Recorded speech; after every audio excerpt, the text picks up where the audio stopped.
And how's it going today? Pretty good. Good, good. Would you like to introduce yourself to our viewers? Hi, my name's Shane Haddad. I'm past president of People First of Canada and reside in Regina, Saskatchewan. Okay. Um, uh, what got you interested in the whole human service work? Like, how did you get started? When I was younger and wasn't doing very good in school, Right. I went to a school in Edmonton to learn how to read and write. Okay. And I lived in a mini institution. Okay. And what was that like? Uh, Not very good. There was no privacy. You had no control over where you, how you proceeded during the day, and Yeah. So, what do you do for a job right now? Do you have a job? yes, I have two jobs. I'm self-employed and I work as a lawn care provider Okay. service for people in the community, All right. and I work for Everest Place in Regina. Oh, cool, cool. Um, what do you hope to accomplish for the future of community living? Uh, Home of people's choice, where they choose to live with supports. I think that's really, really great. Um, and what's the best thing about working in the field with individuals who have physical and intellectual needs? You can let them know that don't give up.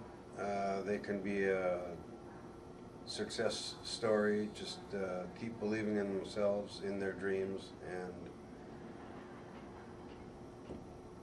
Yeah. look up to the future, because there's. I always say that there's hidden abilities in everybody, but when you're talking about yourself and everything else, those hidden abilities come out and just make it a wonderful life for everyone. It's great. Um, so tell me a little bit about where you're living right now. I'm living in Regina, Saskatchewan, in a house that my wife and I have paid for. Right. We have 3 kids, and I'm a newly grandfather about 22 days ago. Wow, congratulations. Um, what do you like the most about the community that you're living in right now? It's a place where I make the decision what neighborhood school my kids are going to, Right. or high school, and just belonging somewhere where I can call home, Okay. a place with my own set of keys. Yeah, for sure. Um, what do you think needs to be changed to assist in making things easier and better for individuals who have special needs?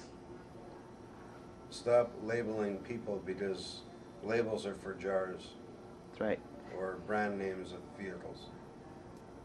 I think that's a really, really great way of putting it. Um, and what do you think of institutionalization?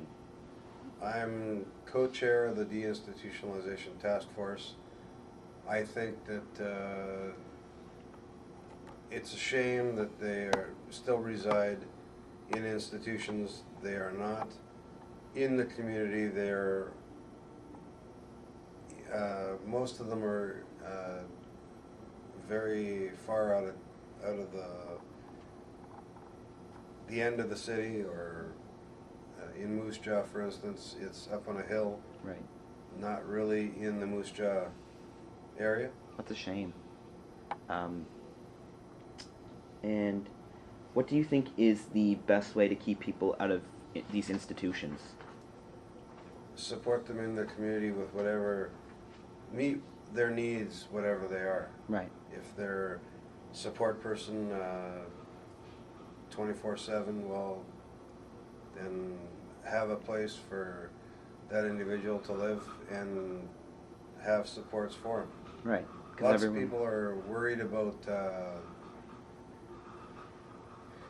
the government jobs that they lose. Instead of worrying about that, just because they're so well trained, let them be the support people, and there aren't any job losses. It's just they're in the community. That's great. Is there anything that you would like to close the interview with? Any final thoughts about institutionalization or community living as a whole?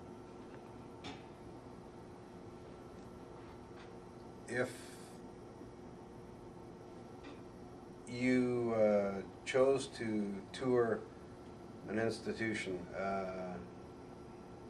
your guts would turn in your stomach at just the sight of it. Or I was in an institution where